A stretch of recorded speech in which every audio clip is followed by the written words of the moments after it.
처음 교회를 방문하신 분들 다시 한번 환영합니다. 우리 성도들이 이거 준비하려고 참 많이 노력했어요. 들어오는데 레드카펫을 다 닫아놓고 꽃도 준비하고 카페도 준비하고 식사도 준비를 했어요. 이 식사는 오늘 또 특별합니다.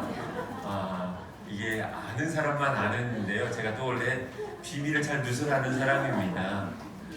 정말 정성을 다해서 박회장을 준비를 열심히 하다 보니까 너무 열심히 특심해서 국이 탔어요. 그래서 다시 어제 밤부터 다시 10시부터 아침 8시부터 준비했던 것을 다시 10시부터 오늘 오실 분들만을 위해서 다시 준비를 또 했어요. 그 끝나는 시간이 12시더라고요. 그러니까 우리 성도들은 죄송하지만 아침부터 열심히 했던 거를 드셔야 되고요. 오늘 새로 오시고 초대하신 분들은 밤 10시부터 했던 거를 드시면 됩니다. 큰 차이는 좀 쓴맛이 나냐? 그거 정도 차이일 것 같습니다. 사랑하는 여러분, 우리 교회는 이렇게 자그마한 교회지만 사랑하는 성도들이 쉼과 회복을 이끌어가고자 건강한 교회 공동체를 만들고자 애쓰는 젊은 교회입니다. 오늘 할 수만 있다면 꼭 점심까지 드시고 또한 자그마한 음악회를 한 20분 정도 준비했어요. 우리 성도들도 함께 참여하고요. 오늘 함께 교회를 방문한 또한 최근에 등록하신 모든 분들 우리 함께 참여해서 좋은 시간, 우리의 영혼이 쉼도 얻고 회복도 얻을 수 있는 그런 복된 시간 되기를 주임으로 축원합니다. 어떤 책을 보니 우리 국민이 가지고 있는 병 중에서 하나가 감사 결핍증, 이것이 우리 한국 사회에 너무나 많이 만연되어 있다라고 지적을 합니다. 여러 가지 이유를 얘기하는 중에서 한 예로 이런 이야기를 하더라고요. 음식점이나 가게를 들어가면 예전에는 감사합니다, 어서 오세요 라는 말을 했는데 요즘 식당에서 가면 어떻게 말합니까? 몇 명이에요? 라고 해요. 감사라는 단어가 사라졌어요. 갈 때도 마찬가지예요. 감사합니다 라고 하지 않아요. 또 오세요. 매우 자기중심적인 인사인 것이죠. 그러나 서양인들은 매일 쓰는 말의 30%가 감사합니다, 땡큐예요. 심지어 싫다고 거절할 때도 어떻게 표현합니까? 수준이 있어요. 너 땡큐예요. 참 이 마음은 참 귀한 것 같아요. 오늘은 러빙유어 오이코스 주일이지만 교회력에서 맥주 감사 주일입니다. 사실 많은 도시교회에서는 이 맥주 감사 절기를 지키지 않고 있어요. 점점 많아지더라고요. 주변에 있는 분들도 그럽니다. 민 목사, 왜 맥주절을 지켜? 이거는 시골에서만 하는 거 아니야? 이 맥주절은 보리 수확을 하는 날을 기념하면서 상반기 동안 주신 은혜를 기억하는 날인데 지금 우리가 보리 주스를 하는 사람은 없지요. 그래서 저는 이렇게 이야기를 합니다. 맥주 감사주의를 지키는 이유가 두 가지가 있다는 거예요. 첫 번째로 감사는 특별하게 정해서 하려고 해야 할 때 제대로 할 수 있는 거예요. 우리가 명절을 생각해보면 쉬울 것 같아요. 부모님을 공경하지요. 부모님을 너무나 사랑하잖아요. 그러나 우리 명절 있을 때 어떻게 해요? 더 마음을 준비해서 고향을 내려가죠. 이런 특별한 날을 우리는 그래서 더 집중해서 섬기는 거예요. 저에게는 올해 참 중요한 날입니다. 결혼한 지 20주년 되는 날이에요. 저에게는 이제 신혼여행을 못 갔습니다. 너무 가난해서 신혼여행을 갈 수가 없었는데 제가 20년 만에 신혼여행을 가려고 해요. 그것을 위해서 오랜 시간 동안 준비를 했어요. 아내를 참 사랑하죠. 매일매일 만나는 아내지만 특별한 날을 기념해서 어떻게 해요? 오랫동안 준비했어요. 나중에 필요여행 갔을 때 전화하지 마시고 문자하면 안 됩니다. 그런 성도는 참 미울 것 같아요. 이러한 절기는 우리가 특별히 정해야지 제대로 준비해서 그 절기를 지킬 수가 있는 것이에요. 두 번째로 왜 맥주 감사주의를 지켜야 되냐? 성경이 말씀하고 있기 때문에 그래요.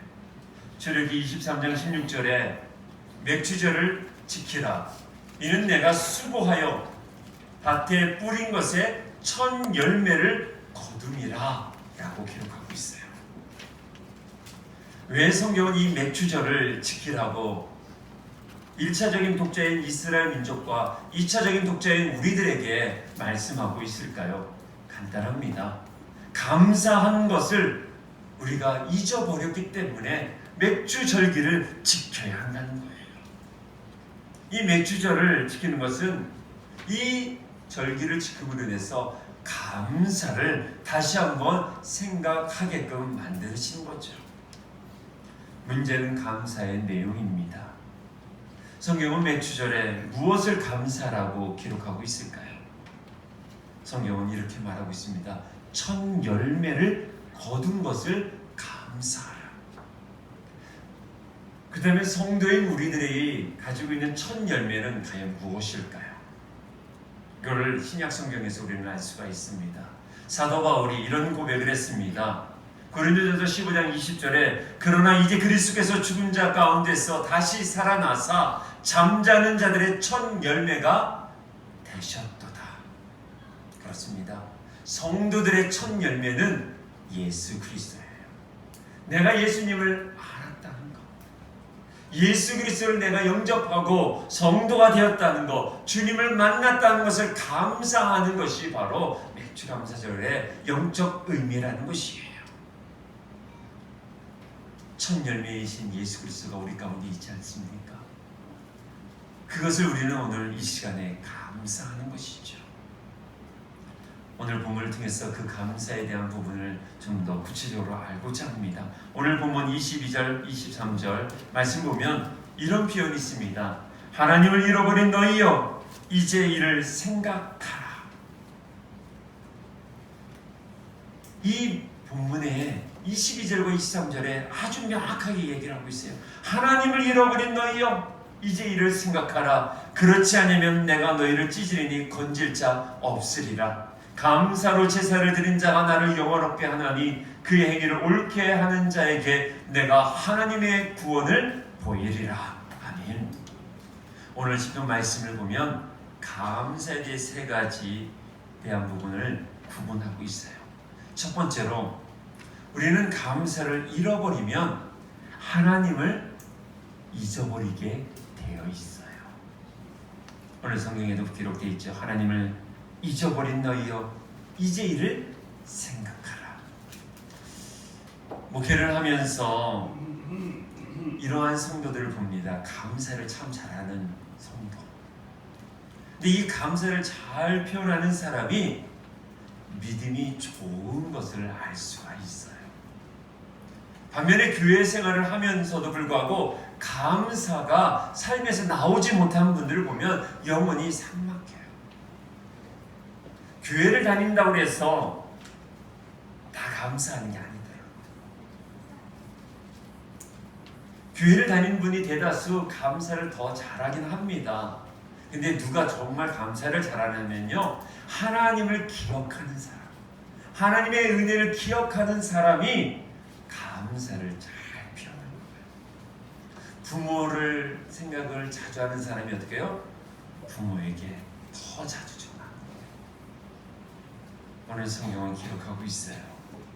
하나님을 잃어버린 너희여. 하나님을 잃어버렸으니까 하나님이 주신 은혜가 내 안에 없는 것처럼 느껴지는 거죠. 그래서 어떻게 해요? 감사하지 못하는 거예요. 하나님을 믿는 것과 감사는 아주 매우 밀접한 연결점을 가지고 있어요. 하나님을 믿는다면 이 입술에서 감사가 절로 나와야 되는 거예요. 우리 한번 뒤돌아봅시다. 상반기 동안 정말 내 삶 가운데 얼마큼 감사했는가. 아픔도 있었지만 힘겨운 일들도 있었지만 그러나 여러분과 하루를 저물면서 어떤 고백을 하셨습니까? 하나님, 그럼에도 불구하고 제가 여기까지 왔네요. 하나님, 그럼에도 불구하고 제가 버텼네요. 하나님 참 감사합니다. 이런 고백이 있었는지, 아니면 매 순간순간마다 왜 내 삶은 이렇지? 내가 교회 다니는데도 왜 나 이렇게 힘들지? 혹여나 이런 불평을 하지는 않았는지요. 출애굽기를 읽다 보면 이스라엘 백성들의 촉발하장의 모습을 보게 됩니다. 하나님께서 애굽에서 이스라엘 민족들을 출애굽을 시켜줬어요. 근데 광야를 걷다 보니까 어떻게 됩니까? 너무나 뜨겁고 저녁에는 너무나 춥고 먹을 것이 좀 부족해지기 시작하니까 이스라엘 백성들은 모두가 함께 짜증을 내고 분노하고 심지어 이런 말을 했습니다. 차라리 애굽에 서 있었으면 더 나을 것. 그리고 또한 일관된 모습으로 책임을 전가하기 시작해요. 심지어는 공격성을 드러내기 시작을 했습니다. 왜 그랬을까요? 이스라엘 백성들 안에 하나님을 잊어버렸기 때문에 그래요. 그 안에 하나님이 없으니까, 은혜가 없으니까 감사가 사라지는 거예요. 감사가 사라지면 나타나는 현상이 또 있어요. 기쁨이 없어요. 얼굴이 무거워져요. 감사와 기쁨이 사라지는 자리에는 놀랍게 비난과 분노와 원망과 시기와 우리 인간이 가지고 있는 인간적인 기본적인 본능이 나오게 되어 있어요. 저희 교회가 이제 건축을 이제 곧 시작을 합니다. 근데 그 전까지만 해도 요 뒤쪽에다가 텃밭을 갖고 놨어요. 그 텃밭에 좋은 씨를 심어도요, 가꾸지 아니하면요 잡초가 나오더라고요. 저희 집사님이 농약을 해서 제초제를 뿌려도요 조금만 지나면 다시 그 자리에서 재때기 같은 그런 잡초들이 나오더라고요. 사랑하는 성도 여러분, 그래서 성경에는 끊임없이 항상 범사에 깨어서 감사하고 기도하라고 하고 있어요. 왜요? 그렇지 않으면 우리 안에 분노가 일어나고요, 원망이 일어나고요, 비교의식이 일어나고요, 질투가 일어나고요, 인간이 갖고 있는 영적인 암덩이 같은 것들이요 계속 스물스물 올라온다는 거예요. 이것을 이길 수 있는 방법은요, 하나님을 기억하는 거예요. 이게 기독교예요. 고난이 있어도요 내 앞에 하나님을 의식을 하는 거예요.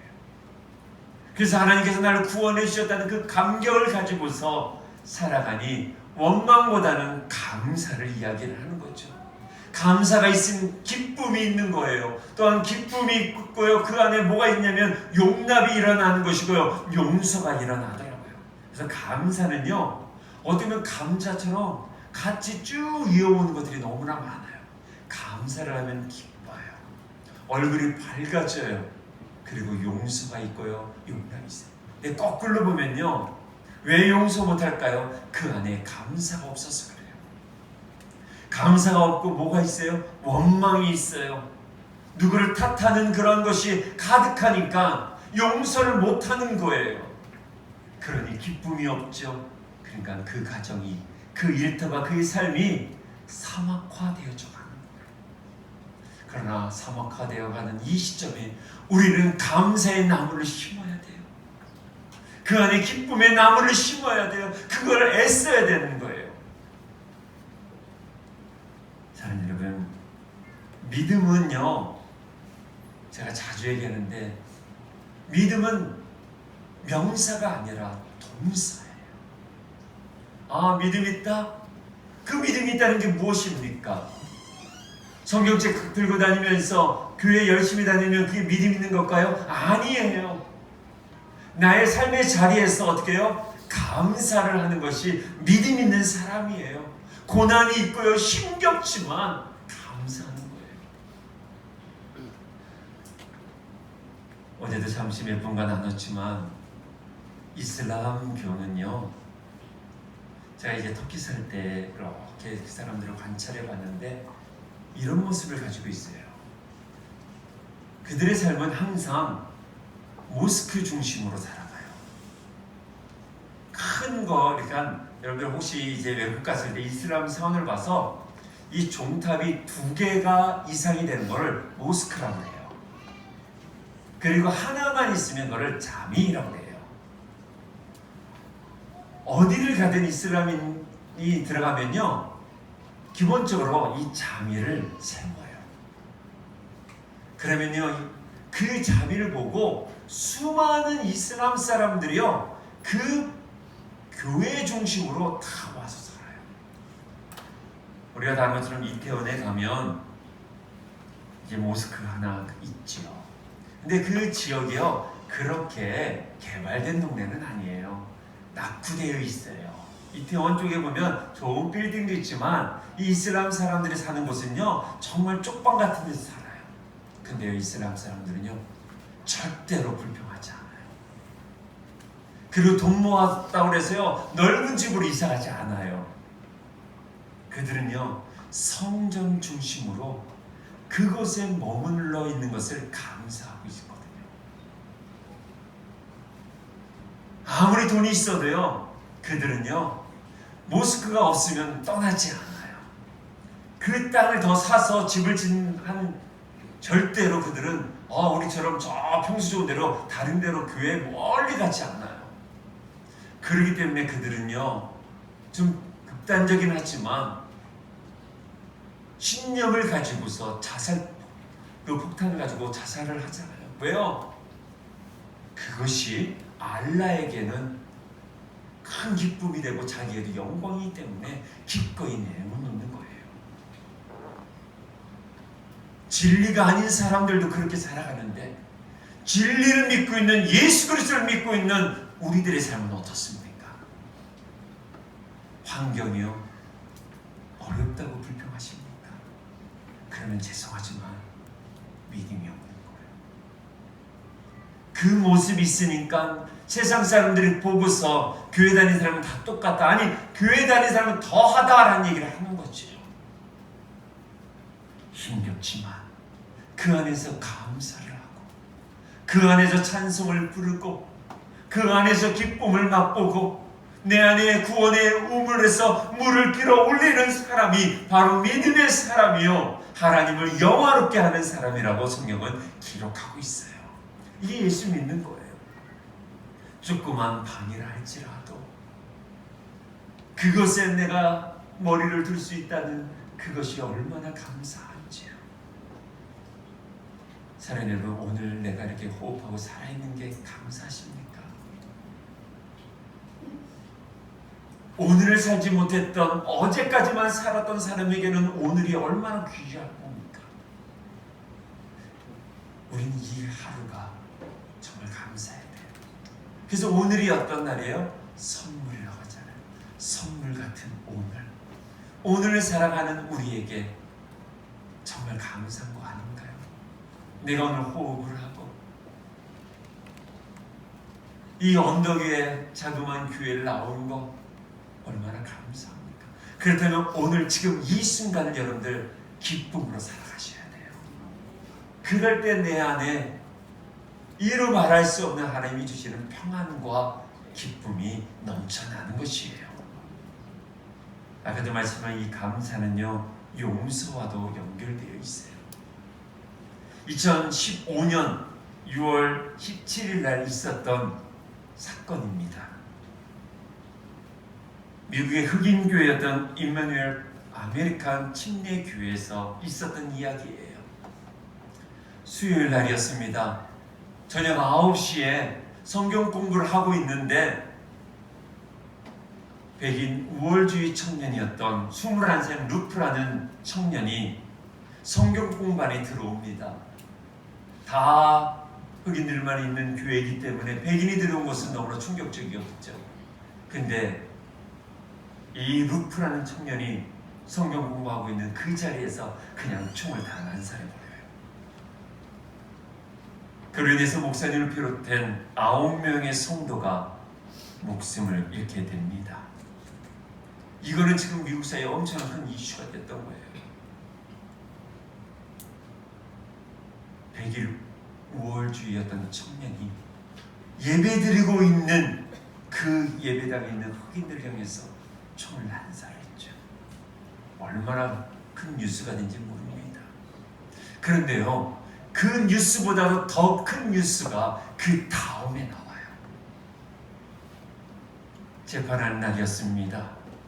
루프라는 이 청년을 재판하고 있는 그 자리에 많은 성도들, 그리고 죽은 그 교인의 부모들, 형제, 친척들이 함께 모여 있을 때 교회를 대표해서 한 분이 재판장에게 다음과 같이 말을 합니다. 존경하는 재판장님, 우리들의 마음을 이 시간에 표현합니다. 그러고서 이야기한 것이 뭐냐면, 우리가 성경 공부 시간에 배웠던 대로 우리는 저 청년을 용서하겠습니다. 생명을 주신 예수님께 저 제프라는 청년이 회개하고 예수 믿었으면 좋겠습니다 라고 했다는 거예요. 이것이 미국 사회에 더 큰 이슈가 되어진 것이고, 이 영상이 유튜브에도 있습니다. 어떻게 이런 용서가 가능할까요? 바로 임마누엘, 이 아메리칸 교회의 성도들은요, 하나님을 잊어버리지 않았기 때문에 그래요. 이 시간에 여러분들에게 묻습니다. 고난이 큽니까? 하나님이 크십니까? 여러분들의 힘듦이 더 큽니까? 하나님이 더 크십니까? 지금 여러분들의 답답한 가슴보다도 더 크신 분이 하나님이실 것이고, 여기까지 인도하신 분이 하나님이실 것입니다. 그분을 바라보십시오. 그러면 그 안에서 하나님이 일하실 것이에요. 그 속에서 우린 힘겹지만 감사의 열매를 우리 한번 좀 찾아봅시다. 제가 자주 말씀드리는 거예요. 내 눈앞에다가 힘듦을 맨 앞에 두면요, 뒤로 다 힘든 것밖에 안 보여요. 그러면요, 감사가 아무것도 안 보여요. 그러나 사랑하는 여러분, 예수를 믿는다는 것은 우선순위를 바꾸는 거예요. 내 앞에 먼저 나를 구원해 주는 하나님의 은혜를 바라보는 거예요. 환경은 어렵지만 그 속에 함께 만나는 사람들을 감사하고요, 내가 사랑하는 가족들과 내가 함께 하룻밤을 잘 수 있다는 것을 감사한다면요, 힘든 것 잘 안 보여요. 사랑하는 여러분, 우리의 시선 앞에 하나님이 제일 먼저 있기를 간절히 소망합니다. 이게 예수 믿는 사람이 가지고 있는 모습이에요. 그래서 세상 사람들이 이런 얘기를 들어야 돼. 정말 이해가 안 된다고. 저렇게 힘든데 어떻게 저렇게 감사할 수 있느냐고. 이러한 고백을 들을 수 있는 믿음의 성도들이 되길 주의 이름으로 축원합니다. 두 번째로, 감사를 드린 사람이 하나님을 영화롭게 합니다. 23절에 기록되어 있죠. 감사로 제사를 드린 자가 나를 영화롭게 하나니 그의 행위를 옳게 하는 자에게 내가 하나님의 구원을 보이리라. 아멘. 감사가 어떤 것입니까? 간단합니다. 제사의 예배입니다. 근데 제사를 드리는데 도구가 무엇이냐? 감사라는 거예요. 예배는요, 감사라는 도구를 하나님 앞에 드릴 때 온전한 예배가 되는 것이고요, 그 안에 하나님이 기뻐 받으시고 영화로움을 느끼신다는 거예요. 여러분들 오늘 예배 드리러 나올 때 얼마큼 감사하십니까? 정말 설레이면서 나오셨습니까? 한 주간을 정말 힘겨운 삶의 그 자리에서 힘겹게 사는 가운데 버틸 수 있는 힘이 무엇이었습니까? 아, 내가 주일날 예배드리는구나, 내가 하나님을 찬양하는구나. 그 마음으로 여러분들 오늘 이 시간에 예배를 드린다면 그 드림은 하나님이 반드시 받음으로 역사할 줄 믿습니다. 근데요, 감사가 없는 예배는요, 정말 맛없는 음식을 먹는 것과 같은 것 같아요. 아무리 잘 차려놔도요, 맛이 없으면 못 먹습니다. 그래서 예배가 지루하고 졸린 이유가 내 안에 예배에 대한 감격이 없기 때문에 그런 거예요. 아주 오래전에 네팔에 가서 설교를 하는 기회가 있었어요. 그 네팔 성도들은요, 교회가 많이 없으니까요, 이 교회를 오려면요, 산을 최소한 한두 개를 넘어야 되는데, 그 산이 한 5,000m 정도 되잖아요. 거기를 넘어서 2, 3일 걸쳐서 와요. 근데 저도 이제 비행기 타고 왔으니까 너무나 지치고, 또 거기에 가려니까 차로 5시간, 10시간 가야 되잖아요. 걸어서도 저도 산에 올라가려니까 몇 시간 올라가서 너무나 지쳐 있었어요. 그 상태에서 저는 도착한 시간이 거의 11시였거든요. 근데 성도들이요, 한 30명이 쫙 앉아 있는 거예요. 너무나 배고프고 지쳐 있고. 그래서 저는 내일 할 줄 알았어요. 근데 성교사님이, 민전사님, 이제 설교하셔야죠. 밤 11시에부터 시작했어요. 4시간을 예배를 했어요. 찬양을 하는데, 그 사이에 저 밥 먹는데 찬양하는 시간이 거의 1시간 반 정도를 하는 거예요. 그리고 저는 갈 줄 알았어요. 거기서 그냥 잠을 자는 거예요.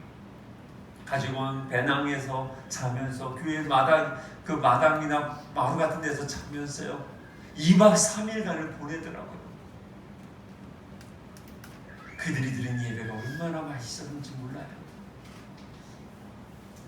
사랑하는 여러분, 오늘의 예배가 정말 맛있는 음식과 같은 예배이십니까? 그렇다면 그 안에 가장 기본적인 재료가 감사라는 거예요. 하나님, 나에게 생명 주셨구나. 내가 오늘 예배자를 쓸 수 있도록 환경 조정해 주셨구나.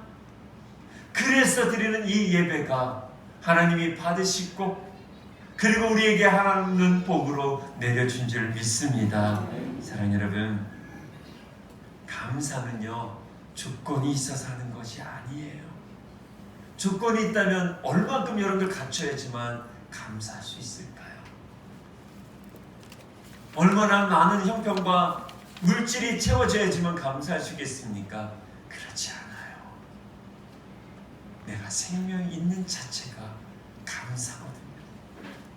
내가 오늘 호흡할 수 있는 게 감사기에 그곳에서 모든 것을 다 소급해 나갈 수 있는 것이죠. 전에 있었던 교회에서 사역할 때 한 집사님을 만났는데, 이 몸이 좀 불편하신 분이에요. 나라에서 이제 생활의 몇 부분을 좀 받고, 교회에서도 이제 후원금을 받으며 살아가시는 분인데요. 그 옆집의 독거 노인을 이분이 매일 가서 도와요. 교회에서 어떤 나라에서 나오는 그 돈 가지고서 반찬을 만들어서 옆집의 독거 노인, 자기보다 더 힘든 분들을 돕길래 제가 여쭤봤어요. 집사님도 불편하고 힘든데 왜 그렇게 하셔요?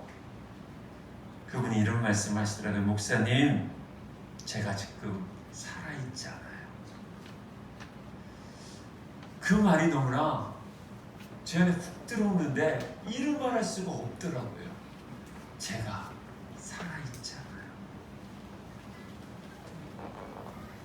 나 같은 사람도 하나님의 은혜로 살아있기에 그거 제가 그냥 나누는 것뿐이에요. 우리 성도들은 혹시 기억할 수 있으려나 모르지만, 제가 이 교회 오고서 전에 있었던 교회에서 떡이 온 적이 있었어요.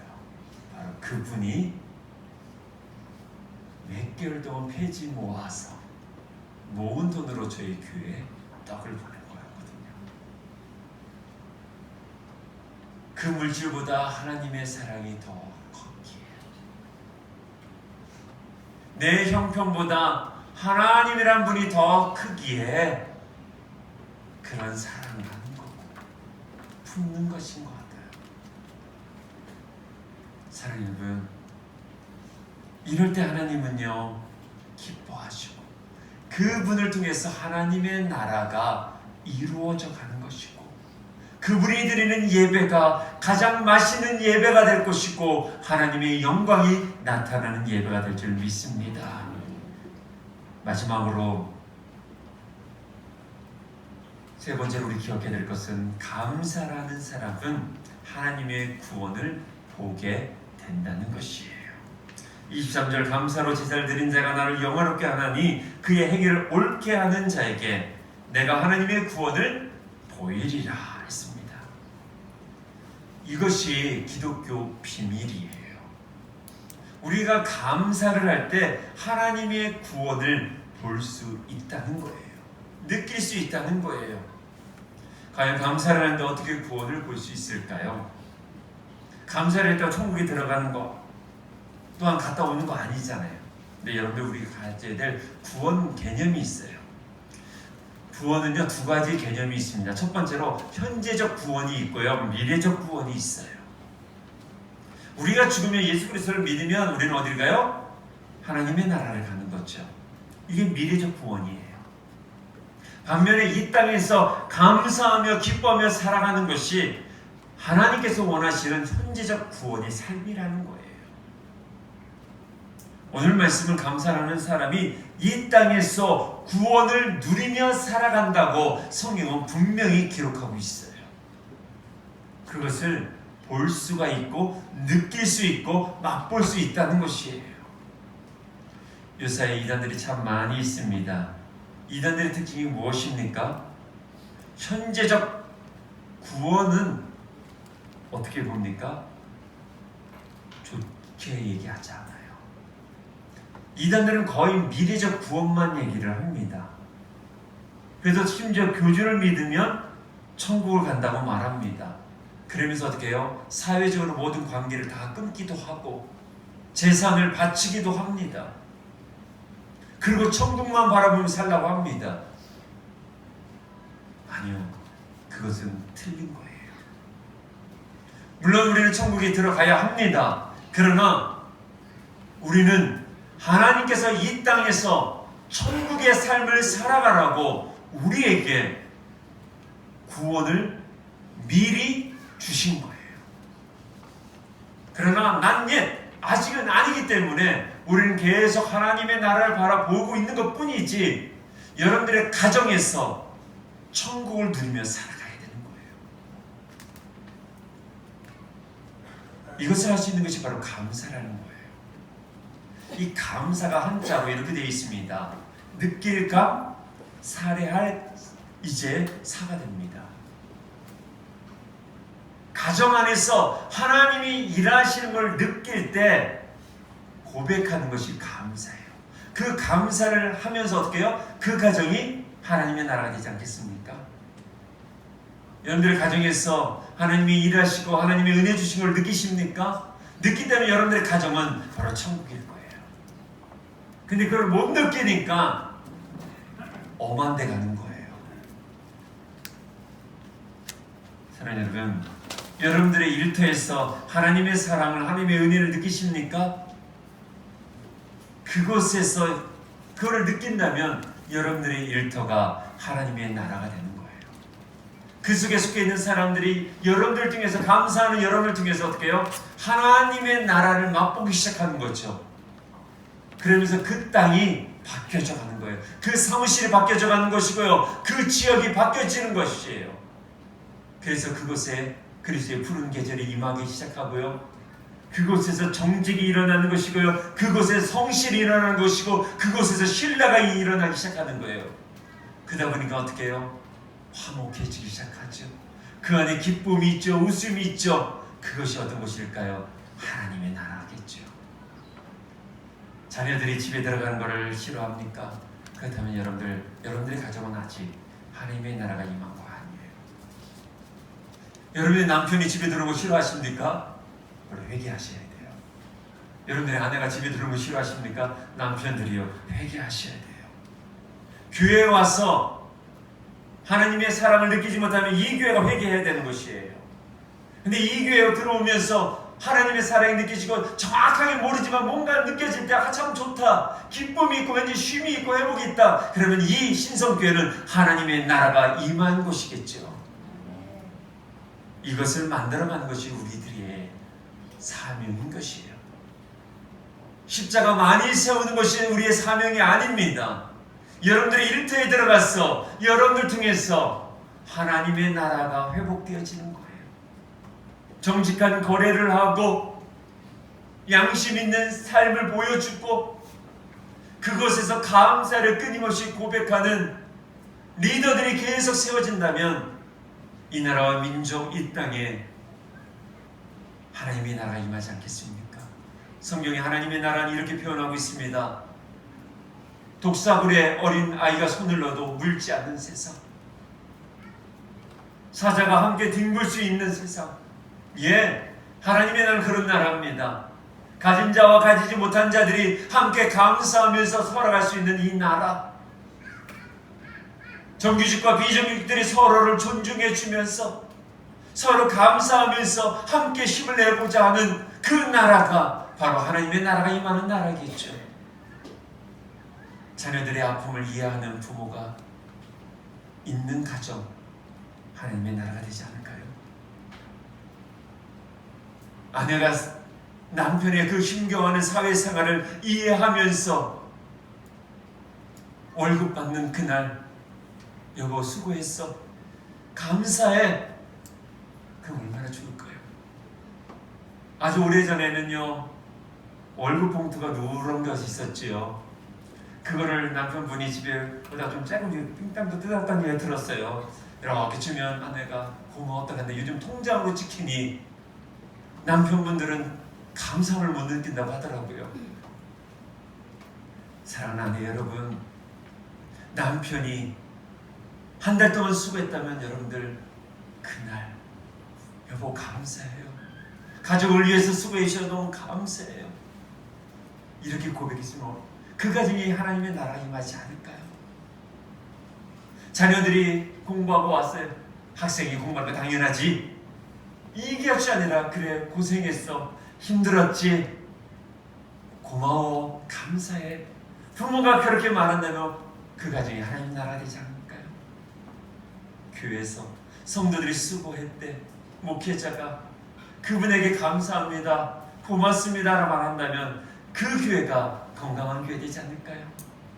수고한 목회자들을 향해서 목사님 감사합니다, 이렇게 고백하면 얼마나 좋을 거예요. 내가 월급 줬는데 그것까지는 또 해야지. 이런다면 그것이 하나님의 나라 될까요? 아니겠죠. 사랑하는 여러분, 우리 감사합시다.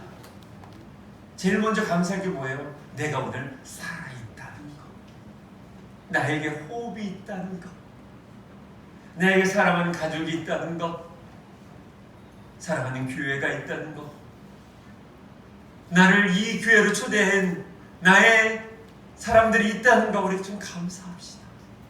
그리고 이걸로 구체로 고백해 나아간다면 여러분들의 마음속에 하나님의 나라가 임할 줄 믿습니다. 사랑하는 성도 여러분, 오늘부터 우리 교회 추수감사 주일까지 106일 남았습니다. 저는 여러분들에게 선포합니다.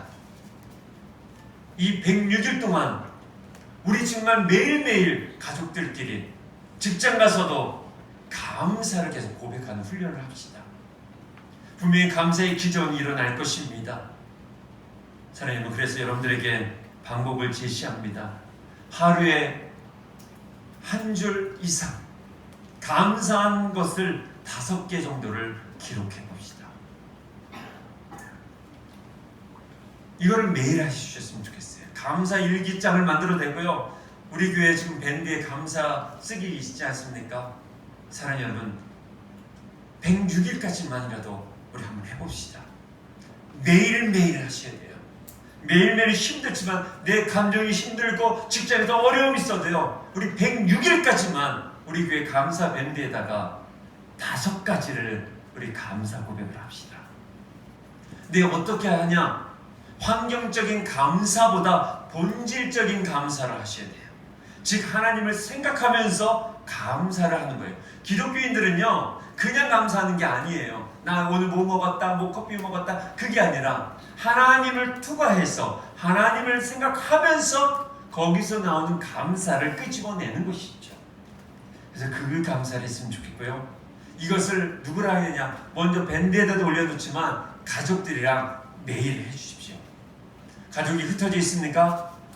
가족 카톡방을, 제가 그랬죠. 하나님께서 21세기에 주신 최고의 선물은 카톡이라고. 카톡으로 흩어져 있는 가족끼리 할 수 있어요.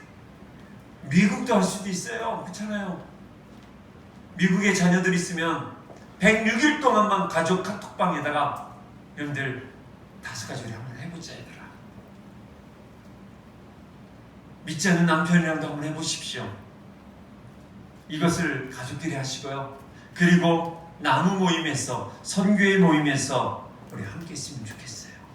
106일 동안 하나님과 더욱더 친밀하며 하나님을 잊어버리지 아니하고 매일매일 우리가 감사함으로 인해서 하나님이 주신 은혜와 축복이 사랑하는 성도들의 가정 가운데 106일 동안 놀라운 감사의 기적이 일어나기를 간절히 축원합니다. 오늘 교회를 처음 나오신 분들도 한번 매일매일 한번 해보십시오. 106일 동안 여러분들의 가정 가운데는 분명히, 또한 여러분들의 삶 가운데는 놀라운 변화가 일어날 줄 믿습니다. 하나님을 기억하고 잃어버리지 아니하고 살아가는 우리 신성 공동체 모든 성도 되기를 주님으로 축복합니다. 기도하겠습니다.